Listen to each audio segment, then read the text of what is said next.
거대한 오징어. 지금부터 우리는 인간이 거의 가보지 못한 심해로 카메라를 보냅니다. 모두 준비되셨나요? 혹시 심해가 그저 어두운 물 속에 이상한 물고기만 사는 곳이라고 생각하셨나요? 그렇다면 큰 착각이십니다. 그곳엔 고대의 도시가 있고 존재조차 믿기 힘든 생물들이 있으며 단 몇 초 만에 생명을 얼려버릴 정도로 강력한 자연의 힘이 숨어 있습니다. 죽음의 얼음 손가락부터 접시만 한눈을 가진 거대한 오징어까지. 이건 공포이자 경이의 세계입니다. 하지만 믿으세요. 영상 끝까지 보시면 정말 놀라실 겁니다. 22. 고대 이집트의 잃어버린 항구 도시 토니스 헤라클리온. 2000년 프랑스의 해양 고고학자 프랑크 고디오가 지중해 이집트 북부 해안 아부키르만 근처에서 세상을 놀라게 한 발견을 합니다. 그가 찾아낸 것은 오랫동안 전설로만 전해지던 고대 항구 도시 토니스 헤라클리온이었죠. 수천 년 동안 그 도시는 존재조차 의심받고 있었습니다. 고대 문헌에는 바다에 삼켜진 도시라는 기록만 남아있었을 뿐이니까요. 하지만 고디오 팀은 음파 탐지기와 자력계, 그리고 잠수 로봇을 이용해 바다 밑에 숨겨져 있던 그 거대한 유적을 찾아냈습니다. 거기엔 높이 5m가 넘는 거대한 파라오 조각상, 기둥이 남아있는 신전, 침몰한 선박 잃은 척, 그리고 알렉산드로스 대왕 시대의 금화와 보석, 심지어 그 시대 사람들의 일상용품까지 그대로 남아있었죠. 고고학자들은 이 도시가 기원전 100년경 지진과 해수면 상승으로 인해 바다에 가라앉은 것으로 보고 있습니다. 토니스 헤라클리온은 당시 나일강 삼각주의 주요 무역항이었고 이집트와 그리스, 페니키아를 잇는 고대 교류의 중심지였다고 해요. 그런데 한순간 대지가 갈라지고 바다가 덮치며 모든 것이 사라졌던 겁니다. 이 발견은 세상을 뒤흔들었습니다. 이건 이집트의 아틀란티스다. 언론은 그렇게 불렀죠. 고디오 팀은 이후에도 수백 개의 유물을 인양했고 그 중에는 도시에 새겨진 비문도 있었습니다. 그 비문 덕분에 연구자들은 이곳이 실제로 고대 문헌에 기록된 토니스 헤라클리온이라는 사실을 확정할 수 있었죠. 일부 사람들은 외계인이 도시를 가라앉혔다는 괴담을 퍼뜨렸지만 전문가들은 이건 순수한 지질학적 사건, 즉 자연의 힘에 의한 침몰이었다고 설명했습니다. 2021년 기준으로도 이 도시의 단 5%만 발굴이 끝났을 뿐이라고 합니다. 그 아래엔 여전히 수천 년간 잠든 유적들이 남아있겠죠. 프랑크 고디오는 그 순간을 이렇게 표현했습니다. 거대한 파라오 조각이 바닷속에서 모습을 드러낼 때 그건 마치 인디아나 존스의 한 장면 같았어요. 바다는 역사를 삼키기도 하지만 때론 그 역사를 완벽히 보존하기도 합니다. 19위. 치명적인 포르투갈 해파리. 2020년 서호주 해역 깊은 바다를 탐사하던 연구팀이 깊이 약 600m 지점에서 거대한 소용돌이 모양의 생명체를 발견했습니다. 사람들은 처음엔 포르투갈 해파리라고 불렀지만 그건 사실이 아니었죠. 그들이 본 건 해파리가 아니라 시포노포어라는 완전히 다른 생물이었습니다. 좀 더 정확히 말하면 아팔레미아 속에 속하는 심해 시포노포어였어요. 보통 우리가 알고 있는 포르투갈 해파리는 수면 가까이 떠다니며 가스로 채워진 부레를 도처럼 펼치고 수미터에서 수십 미터까지 이어진 독촉수를 늘어뜨린 채 떠다니는 생물이죠. 그 독침은 극심한 고통을 주고 심하면 피부 손상이나 신경마비를 일으킬 정도로 강력합니다. 그런데 이번에 발견된 시포노포어는 그런 표면종과는 완전히 다른 존재였습니다. 이건 하나의 개체가 아니라 여러 개체가 모여 하나의 유기체처럼 움직이는 집합생물이에요. 수면 위를 떠다니지도 않았습니다. 이 거대한 존재는 마치 수중에서 춤추듯 우아하게 깊은 바닷속을 나선형으로 유영하고 있었죠. 발견 직후 온라인에서는 혼란이 일어났습니다. 세계 최대 해파리가 발견됐다. 심해 괴물이 나타났다 같은 허위 정보와 괴담이 순식간에 퍼졌습니다. 하지만 과학자들은 곧바로 정정했습니다. 이건 우리가 알고 있는 포르투갈 해파리가 아니라 심해에 사는 전혀 다른 종이라는 사실이 밝혀졌죠. 이 거대한 나선 구조의 시포노포어는 인류가 아직 거의 알지 못하는 심해 생명의 또 다른 가지를 보여주는 발견이었습니다. 치명적인 해파리는 아니지만 그만큼 신비롭고 이상한 존재였죠. 18위. 거대한 오징어. 이번엔 정말 소름 돋는 존재입니다. 연구선 팔코어호에 탑승한 과학자들이 심해 탐사용 로봇 서베스천을 약 600m 깊이로 내려보냈습니다. 그런데 갑자기 로봇의 조명이 비추는 곳에서 무언가가 천천히 떠다니는 게 포착됐죠. 그건 길이 약 30cm 정도의 어린 오징어였습니다. 그냥 오징어가 아니라 바로 대왕 오징어 새끼였어요. 이전까지는 죽은 채로 해변에 떠밀려 오거나 고래의 윗속에서 발견된 적밖에 없던 그 존재가 처음으로 살아서 헤엄치고 있었던 겁니다. 과학자 캣볼 스테드와 아론 벤 박사는 그 순간 거의 숨이 막힐 정도였다고 말했습니다. 그 팔에 달린 이상한 갈고리를 봤을 때 나 진짜 숨이 가빠졌어요. 게다가 그 눈, 무려 40cm 가까이 되는 세상에서 가장 큰 눈을 가지고 있었죠. 마치 저녁 식사용 접시만한 크기입니다. 그들은 이렇게 말했습니다. 지금 우리는 인류 역사상 아무도 본 적 없는 생명체를 그 생태계 속에서 제자리에서 살아있는 모습 그대로 보고 있다. 이 거대한 눈은 완전한 어둠 속에서도 먹잇감을 찾아내기 위한 것입니다. 즉, 전설로만 존재하던 거대 오징어가 실제로 존재한다는 증거가 드디어 확인된 순간이었죠. 하지만 바다는 대왕 오징어만 있는 게 아닙니다. 다음에 보실 해양 생물은 혼란스러울 정도로 또 다른 충격을 주죠. 17위. 일본의 잃어버린 아틀란티스. 1986년 일본의 잠수부 키야치로 아라타케는 오키나와 인근 요나구니 섬 근처에서 놀라운 발견을 하게 됩니다. 수심 약 25m 지점. 그는 마치 거대한 계단식 피라미드처럼 보이는 거대한 암석 구조물을 발견했죠. 이 거대한 구조물은 길이 약 50m, 폭 20m, 높이 10m가 넘는 규모였습니다. 사람들은 곧 이곳을 일본의 아틀란티스라고 부르기 시작했어요. 지질학자 마사키 기무라 박사는 이 구조물이 약 10,000년 전 바다 수위가 지금보다 훨씬 낮았던 시기에 고대인이 직접 만든 인공 구조물일 가능성이 있다고 주장했습니다. 그는 이곳이 전설로 내려오는 무대륙과 관련이 있을지도 모른다고 덧붙였죠. 하지만 다른 과학자들은 전혀 다른 의견을 냈습니다. 예를 들어 미국의 지질학자 로버트 쇼근, 이건 인공물이 아니라 자연이 만든 바위층이라고 반박했습니다. 지진과 침식작용이 오랜 세월 반복되면 이처럼 직각으로 잘린 듯한 절벽과 계단 모양이 자연스럽게 생겨날 수 있다는 거죠. 그는 이건 신비가 아니라 자연의 조각품일 뿐이라고 주장했습니다. 그럼에도 불구하고 실제로 그곳에 서보면 생각이 달라집니다. 사방이 완벽하게 깎인 계단과 직선으로 된 벽들 사이에 서 있으면 정말로 오래전에 잃어버린 도시 한가운데에 있는 듯한 느낌이 들죠. 이곳이 고대 문명의 흔적인지 아니면 단순한 자연현상인지에 대한 논쟁은 지금까지도 끝나지 않았습니다. 그리고 이제 더 이상 할지도 모를 존재가 등장합니다. 바닷속을 떠다니는 닭이라 불리는 생물인데요. 다음은 바로 그 이야기입니다. 16위. 바다의 닭, 머리 없는 해삼. 이번엔 정말 이름부터 이상합니다. 머리 없는 닭이라고 불리는 바다 생물. 그 이름은 바로 엔리피니아스 에시메아, 흔히 머리 없는 닭해삼이라고 부르는 종이에요. 처음 발견된 건 1882년이지만 살아있는 모습이 실제로 촬영된 건 2017년이 되어서였습니다. 멕시코만 깊은 바다를 탐사하던 연구팀이 심해 카메라를 설치해 촬영하던 중 핑크빛의 반투명한 몸체를 가진 이상한 생명체 하나를 포착했죠. 그 몸은 부드럽게 빛을 내며 움직이고 있었어요. 이후 2018년 호주 연구진이 남극 근처 약 3,000m 깊이에서 또 다른 개체를 촬영하면서 그 존재가 전 세계에 알려지게 됐습니다. 보통 해삼은 바다바닥을 기어다니며 삽니다. 하지만 이 녀석은 달랐어요. 작은 물갈퀴 같은 지느러미를 사용해 마치 닭이 허공을 헤엄치는 듯 바다 밑을 살짝 떠서 부드럽게 유영합니다. 그래서 이름이 붙었죠. 머리 없는 닭. 정말 닭이 털 뽑히고 그대로 물에 떠 있는 것처럼 보이니까요. 연구자들은 또 다른 별명으로 스페인 무용수라고도 부릅니다.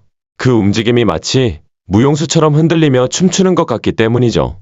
이 생물은 전 세계의 심해에서 발견되며 약 500m에서 6,000m에 이르는 깊은 곳까지 서식합니다. 아직까지 관찰된 사례는 몇 안 되지만 그만큼 바다 깊숙한 곳이 얼마나 미지의 생명으로 가득한지 보여주는 증거이기도 합니다. 심해는 정말 상상을 뛰어넘는 세상이죠. 그런데 이번엔 눈에도 거의 보이지 않을 정도로 투명한 물고기 이야기를 해볼까요? 15위. 투명한 물고기 렙토케팔루스. 이번엔 투명한 물고기입니다. 렙토케팔루스라고 불리는 이 생물은 사실 장어의 유충이에요. 수십 년 동안 과학자들은 이 신비로운 생물의 정체를 두고 혼란스러워했습니다. 1904년 덴마크의 해양학자 요하네스 슈미트가 페로제도 근처에서 이 투명한 생물을 처음 포획했을 때 사람들은 그걸 완전히 새로운 종이라고 생각했죠. 심지어 바다 밑바닥에서 자라나는 수정 생명체라는 괴상한 가설까지 나왔습니다.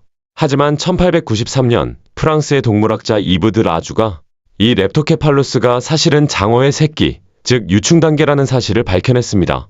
이후 이탈리아의 조반니 그라시 등 여러 연구진이 그들의 생활사를 분석하면서 이 비밀이 완전히 풀렸죠. 렙토케팔루스는 심해 바닥이 아닌 바다의 중간층 약 30m에서 300m 정도 깊이의 열린 해역에서 살아갑니다. 낮에는 깊은 곳으로 내려갔다가 밤이 되면 먹이를 찾아 위로 떠오르는 시기예요. 하루에 수백 미터를 오르내리는 셈이죠. 2020년 미국 해양대기청 연구진은 몸에 주황색 반점을 가진 특이한 렙토케팔루스를 무려 1500m 깊이에서 촬영하기도 했습니다. 그만큼 다양한 형태로 적응해 살아가고 있다는 뜻이에요. 겉모습만 보면 마치 유령처럼 투명해서 사람들은 한동안 이걸 심해 괴물이라고 불렀습니다. 하지만 진실은 훨씬 단순했죠. 그들은 그저 장어의 어린 시절, 투명한 몸으로 빛을 피하며 살아가는 바다의 유년기였던 겁니다.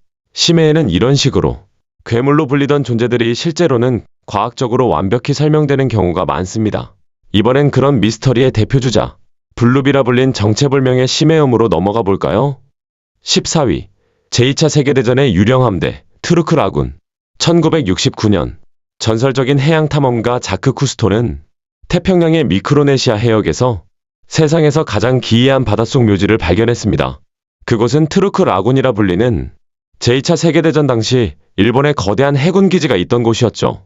1944년 2월 18일, 미국은 헬스톤 작전을 개시해 이곳에 주둔하던 일본 함대를 기습 공격했습니다.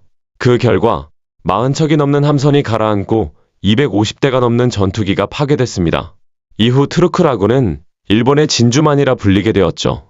쿠스토의 다큐멘터리 카메라가 그곳을 비췄을 때 시청자들은 충격을 받았습니다. 70m 아래 고요한 바닷속에는 녹슨 군함과 수송선, 전투기, 그리고 그 안을 가득 채운 산호초와 물고기들이 기묘하게 조화를 이루고 있었거든요. 그곳은 마치 시간의 흐름이 멈춘 듯한 거대한 수중박물관이었습니다. 이후 수많은 다이버들이 이 지역을 탐사하며 50여 척의 주요 선박 잔해를 확인했습니다. 커다란 유조선, 화물선, 전함들이 그대로 남아있었고 심지어 그 안에는 병사의 신발, 접시, 도자기, 병, 무기까지 그대로 보존돼 있었습니다. 2018년에는 리커버 프로젝트라는 탐사팀이 음파 탐지기를 이용해 오랫동안 실종됐던 미군 전투기 3대를 추가로 찾아냈습니다. 그 발견은 실종된 조종사들의 가족들에게 수십 년 만의 위로를 안겨주었죠. 해양생물학자 베키 케이건 숏은 이렇게 말했습니다. 트루크 라군에 잠수하는 건 마치 시간여행을 하는 것 같아요. 전쟁의 한 장면이 바닷속에 그대로 멈춰있죠. 일부 사람들은 이곳을 저주받은 함대, 가라앉은 섬의 유령도시라 부르기도 했습니다. 하지만 전문가들은 말합니다. 트루크 라군은 전설이 아닌 실제 전쟁이 남긴 비극적인 박물관이라고요. 13위, 블룹. 여름 어느 날 미국 해양대기의 심해 마이크로폰이 남태평양 깊은 바다에서 정체불명의 거대한 소리를 포착했습니다. 그 소리는 너무 강력해서 무려 4,800km 이상 떨어진 다른 감지기들에서도 동시에 들렸죠. 과학자들은 그 소리를 블룹이라고 불렀습니다. 웅하며 올라가는 저음의 굉음. 이 소리는 이전에 어떤 동물도 낼 수 없었던 강도로 기록됐습니다. 미국 해양대기의 해양음향학자 크리스토퍼 폭스는 지구상 어떤 동물보다 강력한 무언가가 낸 소리일 수도 있다며 농담 반 진담 반으로 말했죠. 이후 인터넷에서는 온갖 추측이 쏟아졌습니다. 심해 괴물의 울음소리다. 비밀 잠수함 실험이다. 러브크래프트 소설 속 괴수 크툴루가 깨어난 것이다. 수많은 괴담이 떠돌았어요. 그런데 2012년 과학자들이 마침내 이 수수께끼를 풀었습니다.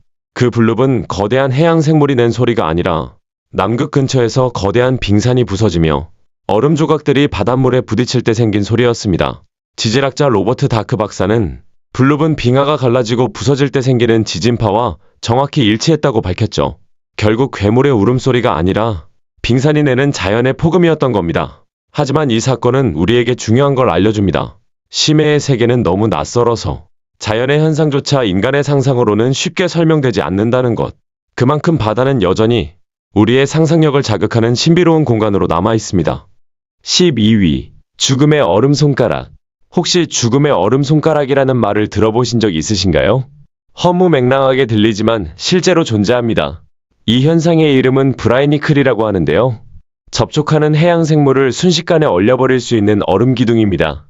1960년대에 처음 발견되었지만 실제로 촬영된 건 2011년 남극 근처에서였습니다. 연구진은 얼음 밑으로 직접 잠수해 무거운 카메라를 설치하고 마침내 이 현상을 촬영했습니다. 브라이니클은 바닷물보다 훨씬 더 차가운 고농도의 염수가 아래로 흘러내리면서 만들어집니다. 이 염수는 주변의 물을 얼려버리며 아래로 길게 얼음 기둥을 형성하죠. 바닷물이 얼어붙을 때 그 안에 소금이 빠져나가면서 훨씬 더 차갑고 짠 염수가 만들어집니다. 이 염수가 바다 밑으로 천천히 내려가면서 주변 물을 얼려버려 결국 바다 바닥에 닿을 때까지 얼음관 모양으로 성장하게 되는 겁니다. 그런데요, 이게 정말 빠르게 자라납니다. 한번 바닥에 닿으면 그 아래에 있던 불가사리나 성게 같은 해양 생물들이 순식간에 얼어붙어 버립니다. BBC가 촬영한 영상에서도 그 장면을 생생하게 볼 수 있었죠. 언론들은 이걸 바닷속 죽음의 얼음 손가락이라 부르며 마치 외계의 힘이라도 작용한 듯한 이야기들을 만들어냈습니다. 하지만 이건 어디까지나 자연의 과정입니다. 2023년 컬럼비아 대학과 로렌스 리버모어 연구소의 과학자들이 브라이니클의 성장 과정을 컴퓨터 모델로 재현하기도 했습니다. 오리건 주립대의 앤드류 터버 박사는 이렇게 말했습니다. 브라이니클은 믿기 어려울 만큼 섬세하면서도 작은 해양 생물들에게는 치명적이다. 자연이 만들어낸 느리고도 무자비한 함정이죠. 드물지만 정말 놀라운 현상입니다. 11위. 태풍 속에 사라진 거대 화물선 MV 더비셔호. 1980년 영국의 초대형 화물선 MV 더비셔호가 태평양 한가운데서 SP 자취도 없이 사라졌습니다. 이 배는 당시 영국에서 가장 큰 상선이었고 길이만 290m, 무게는 9만 톤이 넘었죠. 게다가 현대식 내비게이션과 통신 장비를 갖춘 최첨단 선박이었습니다. 사건은 오키드라는 이름의 초대형 태풍이 일본 오키나와 남쪽을 통과하던 시기였습니다. 당시 더비셔호는 화물선 항로를 따라 이동 중이었는데 기상청마다 태풍의 위치 예보가 서로 달랐어요. 괌, 도쿄, 홍콩 세 곳의 예보가 모두 제각각이었던 겁니다. 결국 배는 태풍의 중심권 안으로 들어가 버렸고 비상신호조차 보내지 못한 채 완전히 사라졌습니다. 14년 동안 그 어떤 잔해도 발견되지 않았습니다. 가족들은 선원 44명의 시신이라도 찾아달라고 호소했지만 답은 없었죠. 그러던 1994년 해양탐험가 데이비드 미어가 수심 약 4200m 해저에서 더비셔호의 잔해를 발견합니다. 사진 분석 결과 엄청난 높이의 파도가 선체의 환기구를 때려 부수면서 배의 내부로 바닷물이 급격히 유입된 것으로 드러났습니다. 그 압력은 상상을 초월했죠. 결국 선체가 내부에서부터 붕괴되어 순식간에 산산조각이 나버린 겁니다. 일부에서는 폭발이나 사보타주 같은 루머가 돌았지만 조사 결과 명확했습니다. 이건 순전히 자연의 힘, 태풍이 만들어낸 해양 재난이었습니다. 이 사건 이후 국제 해운업계는 충격에 빠졌고 안전기준이 대폭 강화됐습니다. 총 22개의 새로운 안전규정이 만들어졌으며 그 덕분에 이후 수많은 선원들이 목숨을 구할 수 있었다고 합니다. 지금 더비셔호는 태평양 깊은 바다 밑에 잠들어 있습니다. 하지만 그 희생은 오늘날 해양 안전의 기준이 되었죠. 바다는 모든 걸 앗아가지만 때론 인간에게 가장 값진 교훈을 남깁니다. 12. 투명한 머리를 가진 물고기 베러라이 피쉬. 베러라이 피쉬 이 이름을 들어보신 적 있으신가요? 이 물고기는 마치 외계 생명체처럼 보이죠. 1939년에 처음 발견됐지만 그동안은 죽은 표본으로만 알려졌습니다. 그러다 2004년 미국 몬터레이 만수족관 연구소의 과학자들이 심해 카메라로 살아있는 베러라이 피쉬를 처음 촬영하는 데 성공했습니다. 수심 약 600m, 어둠 속에서 그 물고기가 천천히 떠다니고 있었죠. 그 순간 연구진은 믿을 수 없을 만큼 놀랐습니다. 베러라이 피쉬의 머리는 완전히 투명했고 안쪽에는 초록색으로 빛나는 두 개의 원통형 눈이 돔 형태의 투명한 머리 안에서 천천히 회전하고 있었거든요. 이 물고기의 눈은 위를 향해 고정되어 있는데 그 이유는 바로 머리 위를 떠다니는 먹잇감을 보기 위해서입니다. 그런데 사냥할 때는 눈을 아래로 돌려 입 앞쪽의 먹이를 정확하게 조준할 수도 있죠. 2008년의 추가 연구에서는 이 눈이 실제로 회전하며 시야를 바꾸는 장면이 관찰됐습니다. 즉 이 물고기는 수직으로 회전하는 눈을 가진 유일한 생명체였던 겁니다. 투명한 머리 덕분에 빛을 왜곡 없이 받아들일 수 있고 그 속에서 작은 먹이의 실루엣을 포착하죠. 또한 머리 위의 젤 형태 보호막은 해파리 독침으로부터 눈을 지켜주는 역할도 합니다. 일부 사람들은 이 모습을 보고 외계 물고기다, 유리머리 괴물이다라며 떠들었지만 사실 이건 자연이 만들어낸 완벽한 생존 설계였습니다. 브루스 로빈슨 박사는 이렇게 말했습니다. 5,000번 넘게 심해를 탐사했지만 이 물고기를 본 건 단 9번 뿐이었어요. 그만큼 희귀하고 실제로 존재한다는 것 자체가 믿기 힘든 생명체죠. 진짜 현실이 때로는 상상보다 훨씬 더 기이하다는 걸 보여주는 대표적인 사례입니다. 9위. 걸어다니는 오징어 빅핀 스쿼드. 2024년 9월 과학자들이 남태평양의 통가 해구에 심해 카메라를 내려보냈습니다. 그 깊이는 무려 3,300m 이상. 인간이 거의 접근하지 못하는 깊이였죠. 그런데 그곳에서 그 누구도 예상하지 못한 장면이 포착됐습니다. 카메라 앞에 나타난 건 팔이 길게 늘어진 기묘한 오징어였습니다. 그 이름은 빅핀 스쿼드. 말 그대로 거대한 지느러미를 가진 오징어죠. 이 오징어는 몸통이 공중에 뜬 채 길이 4m가 넘는 팔과 촉수를 바닥에 살짝 대고 마치 다리처럼 천천히 걷고 있었습니다. 과학자들은 처음엔 믿을 수 없었습니다.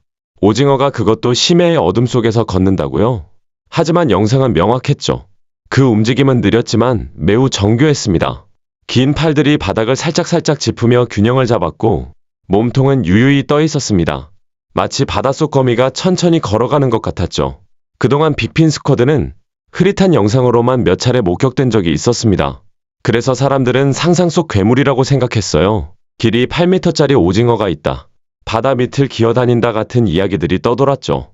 하지만 이번 영상은 그 모든 걸 증명했습니다. 빅핀 스쿼드는 실제로 존재했고 그들의 행동은 상상을 넘어섰습니다. 과학자들은 말합니다. 이건 단순히 수영하는 오징어가 아니라 심해의 어둠 속을 탐색하며 이동하는 새로운 방식이에요. 아직 성체는 발견되지 않았습니다. 관찰된 건 모두 미성숙한 개체들 뿐이죠. 즉, 어딘가 더 깊은 어둠 속에 우리가 아직 본 적 없는 거대한 성체 비킨이 있을지도 모른다는 뜻입니다. 과연 바다의 끝에는 어떤 생명체들이 더 숨어 있을까요? 이제는 조금 더 오래된 이야기로 넘어가 보죠. 바다 밑에서 발견된 수천 년 전 인류의 잃어버린 도시입니다. 8위. 이스라엘의 잃어버린 신석기 시대 도시 아틀리트얌. 1984년 이스라엘의 고고학자 에후드 갈릴 박사는 지중해 연안 도시 아틀리트 인근 바다 밑을 조사하던 중 믿기 힘든 광경을 목격했습니다. 수심약 8에서 12m 지점. 모래 속에서 무언가 인공적으로 깎인 듯한 돌벽과 구조물이 모습을 드러낸 겁니다. 그건 단순한 바위가 아니었습니다. 정확한 직선과 사각형 구조. 명백히 인간의 손이 닿은 흔적이었죠. 탄소연대 측정 결과 이곳은 무려 기원전 6900년에서 6300년 사이, 즉 신석기 시대의 정착지로 밝혀졌습니다.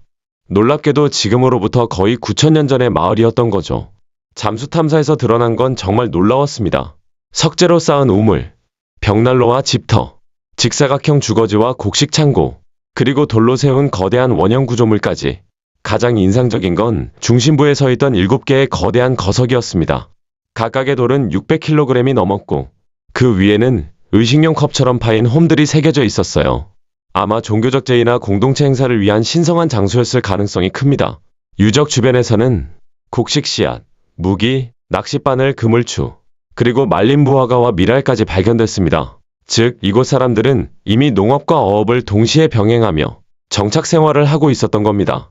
가장 놀라운 건 총 99에 이르는 인골이 출토되었다는 사실입니다. 그중 일부는 인류 최초의 결핵 감염 사례로 확인됐고 다른 유골에서는 귀 안쪽에 생긴 손상 흔적이 발견됐습니다.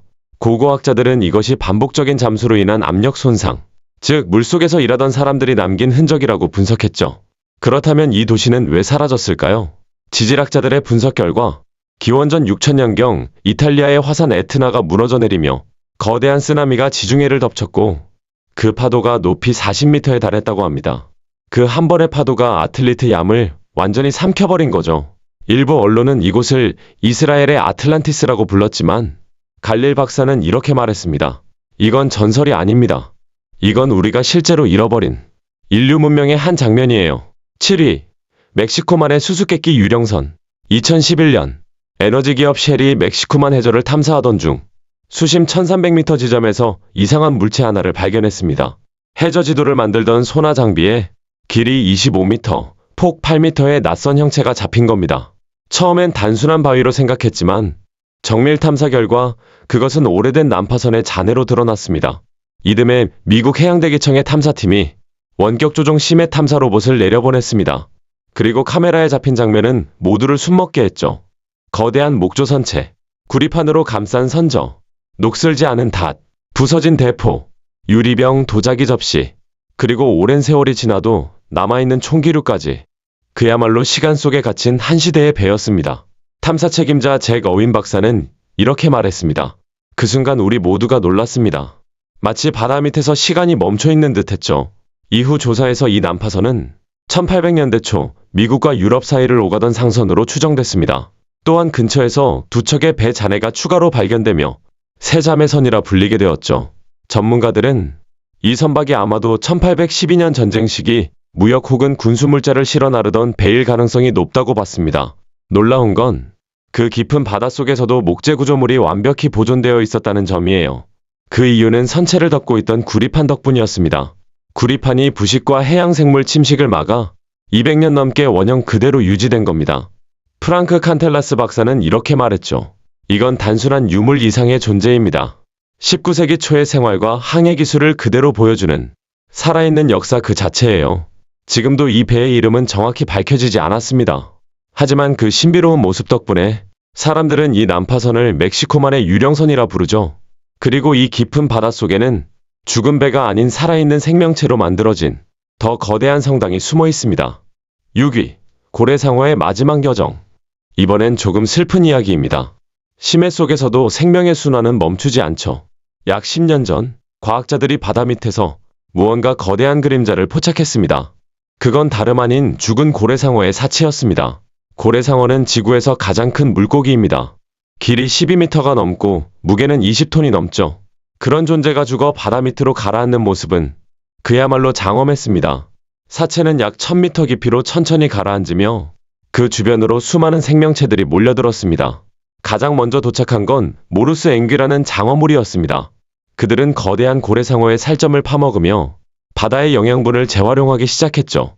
보통 이런 사체 낙하 현상에는 수많은 벌레나 박테리아들이 달라붙지만 고래상어의 몸에서는 그 흔한 벌레조차 거의 없었습니다. 이유는 간단했습니다. 고래상어의 몸은 단단한 연골과 두꺼운 피부로 되어 있어서 그들이 먹고 살기에 적합하지 않았던 거예요. 대신 새로운 생태계가 형성됐습니다. 장어, 게, 작은 심해어들이 차례로 나타나 이 거대한 사체를 중심으로 작은 생명의 연쇄를 만들어낸 겁니다. 한때 바다의 거인이었던 존재가 이제는 바다 생명들에게 영향을 주는 기초가 된 것이죠. 물론 이 장면이 공개되자 괴물에게 잡아먹혔다, 비밀 무기의 실험 피해다 같은 엉뚱한 괴담이 퍼지기도 했습니다. 하지만 과학자들은 단호하게 말했습니다. 이건 완벽히 자연스러운 과정입니다. 죽은 생명이 또 다른 생명을 살리는 순환의 순간이죠.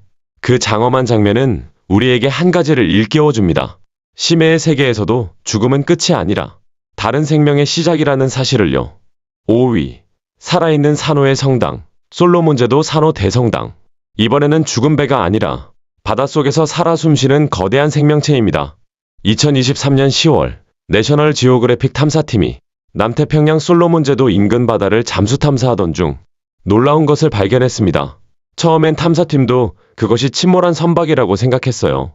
하지만 가까이 다가가자 그건 배가 아니라 하나의 거대한 산호 덩어리였습니다.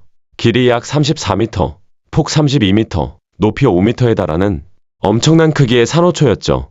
거대한 둥근 지붕 형태로 솟아있는 그 모습 때문에 과학자들은 이 산호를 산호 대성당이라 불렀습니다. 산호는 포로나 클라브라는 종이었고 개체수로 따지면 무려 약 10억 개의 산호 개체가 모여 하나의 생명체처럼 자라고 있었습니다. 성장이 매우 느린 종이라는 점을 고려하면 이 산호 대성당은 최소 300년 이상, 어쩌면 500년 가까이 살아온 것으로 추정됐습니다. 탐사팀의 만우생 펠릭스는 감탄하며 이렇게 말했죠. 그 앞에 서 있는 순간 정말로 압도당했어요. 우리가 이토록 오래된 생명체를 보고 있다는 사실이 믿기지 않았습니다. 다른 연구원 헨릭 살라 박사도 이렇게 덧붙였습니다. 인간이 모든 걸 발견했다고 생각할 때쯤 바다는 또 다른 경이로움을 보여줍니다. 그 크기와 아름다움 덕분에 위성에서도 그 형태가 식별될 정도라고 해요. 마치 바다 밑에 살아있는 거대한 사원이 세워져 있는 것처럼 말이죠. 4위, 중국의 수중도시 사자성. 이번엔 실제로 계획적으로 가라앉은 도시의 이야기입니다. 1959년 중국 정부는 저장성 치엔다오호에 대규모 댐을 건설했습니다. 그로 인해 주변 산간 지역이 물에 잠기면서 무려 1400년 동안 존재했던 고대 도시 사자성이 완전히 수면 아래로 가라앉게 되었죠.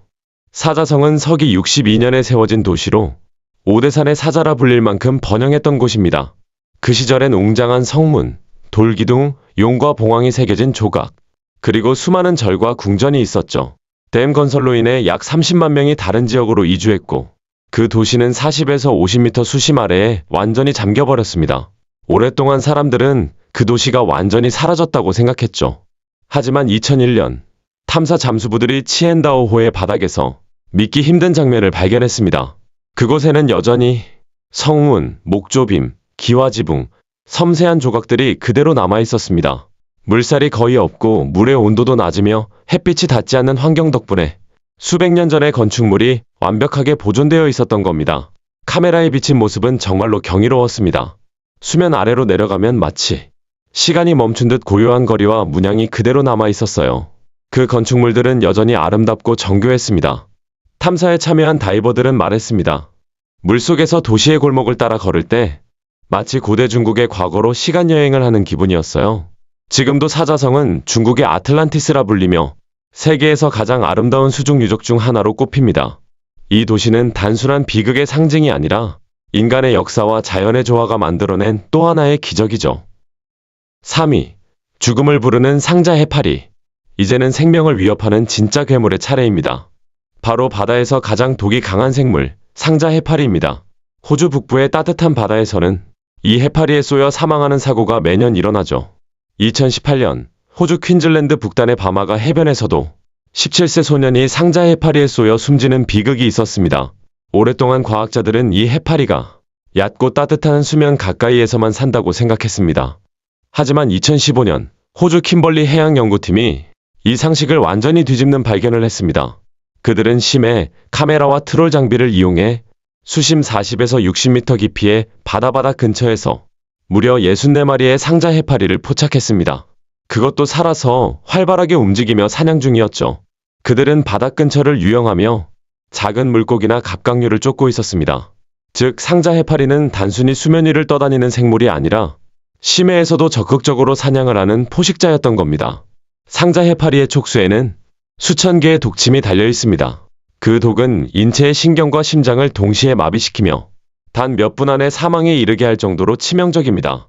이 때문에 상자 해파리는 지구에서 가장 위험한 동물로도 불리죠. 이번 연구는 이 치명적인 존재가 얕은 해변뿐 아니라 깊은 바다에서도 활동한다는 사실을 보여줬습니다. 한 연구원은 이렇게 말했습니다. 이건 정말 충격적이었어요. 상자 해파리가 이렇게 깊은 곳에서 움직이는 걸 본 건 처음이었죠. 이 발견 이후 잠수부들은 더 이상 수심이 깊다고 해서 안심하지 못하게 됐습니다. 이 죽음의 해파리는 우리가 상상하던 것보다 훨씬 더 넓은 바다를 지배하고 있었던 거예요. 2위. 심해의 괴물, 랜턴피쉬. 2014년 11월 미국 몬터레이만 해양연구소의 심해 탐사팀이 수심 약 600m 깊이의 몬터레이 해저 협곡에서 믿기 힘든 생명체를 발견했습니다. 카메라 화면 속에는 마치 악몽에서 튀어나온 듯한 괴이한 물고기가 있었습니다. 검은 빛의 피부, 유리알처럼 반투명한 머리, 그리고 아래턱에서 희미하게 빛을 내는 이상한 돌기. 그건 바로 랜턴피쉬였죠. 탐사팀은 이건 영화 속 괴물 같다며 경악했습니다. 하지만 놀라운 건 이 물고기가 단순히 떠다니는 게 아니라 걷고 있었다는 사실이에요. 그들은 바닷속에서 지느러미 모양의 다리로 해저 바닥을 짚으며 천천히 움직였습니다. 이건 과학자들이 이전까지 전혀 보지 못한 행동이었죠. 2004년에도 한 차례 비슷한 영상이 포착됐는데 그때는 샤오나콥스 콜로라투스라는 다른 종이었어요. 그때도 마찬가지로 지느러미를 다리처럼 써서 해저를 기어다니듯 움직였습니다. 랜턴피쉬는 수심 2600m 이하에 빛이 전혀 닿지 않는 절대 암흑구역에서 살아갑니다. 몸 전체가 반투명해서 자신의 빛을 흡수하고 반사하며 적에게 들키지 않도록 진화했죠. 어린 개체는 푸른 빛을 띠지만 성체가 되면 붉게 변합니다. 이색 변화는 깊은 바다에서 포식자의 시야를 피하기 위한 완벽한 위장 전략이기도 합니다. 하지만 사람들은 이 영상을 보고 외계 물고기다, 심해 괴물이다라는 괴담을 퍼뜨렸습니다. 그도 그럴 게 빛나는 몸, 걷는 다리, 유리 같은 머리, 모든 게 인간의 상식을 벗어났으니까요. 그러나 브루스 로빈슨 박사는 이렇게 말했습니다. 이건 괴물이 아닙니다. 그저 어둠 속에서 생존하기 위해 완벽히 진화한 결과일 뿐이죠. 과학자들이 5,000회 이상의 심해 탐사를 진행했지만 이 영상을 찍은 건 단 한 번뿐이었습니다. 그만큼 드물고 그만큼 신비로운 존재인 겁니다. 이제 마지막입니다. 이번엔 심해에서 생명의 기원을 바꿀 수도 있는 지구의 잃어버린 도시를 만나보실 차례예요. 1위. 대서양의 잃어버린 도시, 로스트시티 열수 분출공. 이제 마지막입니다. 이번엔 과학자들조차 지구 생명의 기원을 다시 생각하게 만든 곳이라 부르는 곳으로 가보죠. 2000년 12월 심해 탐사선 아틀란티스호가 대서양 중앙 해령 부근을 탐사하던 중 엄청난 발견을 했습니다. 그곳은 마치 공상과학 영화 속 장면처럼 보였습니다. 수십 개의 하얀 돌기둥이 해저에서 하늘로 솟아 있었고 그 높이는 무려 60m에 달했죠. 그들은 이 신비로운 구조물을 로스트시티라고 이름 붙였습니다. 하지만 이건 인간이 만든 도시가 아니었습니다. 자연이 수천 년에 걸쳐 만들어낸 완벽한 생명 공장이었죠. 이곳은 일반적인 화산성 열수 분출구와는 전혀 달랐습니다. 뜨거운 마그마가 아닌 바닷물이 지각 깊숙이 스며들어 멘틀 속 암석과 화학 반응을 일으키며 생성된 수소와 메탄가스가 약 40에서 90도의 온도로 분출되고 있었던 겁니다. 이 과정을 서펜티나이제이션이라고 부릅니다. 그 반응 속에서 생긴 수소와 메탄은 바로 생명의 기본 연료죠. 그 덕분에 이곳에서는 햇빛도 산소도 없이 살아가는 미생물들이 돌기둥 벽 안쪽에 빽빽하게 붙어 있었습니다. 그 미생물들은 메탄과 수소를 먹고 자라며 심해 생태계의 기초를 이루고 있었어요. 바로 이런 이유로 로스트시티는 생명의 기원 연구에서 가장 중요한 장소로 꼽힙니다. 이 거대한 돌기둥들은 대부분 탄산염으로 구성되어 있으며 3.3제곱킬로미터 이상의 범위에 걸쳐 분포해 있습니다. 그중 가장 큰 기둥은 포세이돈이라 불리며 높이가 무려 60m 빌딩 20층에 해당하죠. 2003년 이후 여러 차례의 탐사 결과 이 지역은 최소 1200년 이상 활동을 이어온 것으로 확인됐습니다. 그리고 지금도 여전히 그 아래에서는 천천히 화학 반응이 이어지고 있죠. 일부 언론은 바다 밑에 아틀란티스가 발견됐다고 떠들었지만 탐사 책임자 데보라 켈리 박사는 이렇게 말했습니다. 이건 도시가 아닙니다. 지구가 스스로 만든 생명 실험실이에요. 그녀의 말처럼 이곳은 단순한 자연현상이 아닙니다. 생명이 어떻게 탄생했는지, 지구의 심장이 어떻게 뛰고 있는지를 보여주는 살아있는 증거죠. 이 신비로운 로스트시티는 지금도 해저 깊은 곳에서 조용히 숨쉬며 우리에게 묻고 있습니다. 바다 밑에는 아직 무엇이 숨어 있을까? 잃어버린 문명일까? 인류가 상상조차 못한 생명체일까? 혹은 우리가 아직 이해하지 못한 자연의 또 다른 법칙일까? 한 가지 분명한 건 있습니다. 우리는 아직 이 끝없는 바다의 표면조차 제대로 알지 못한다는 사실이죠.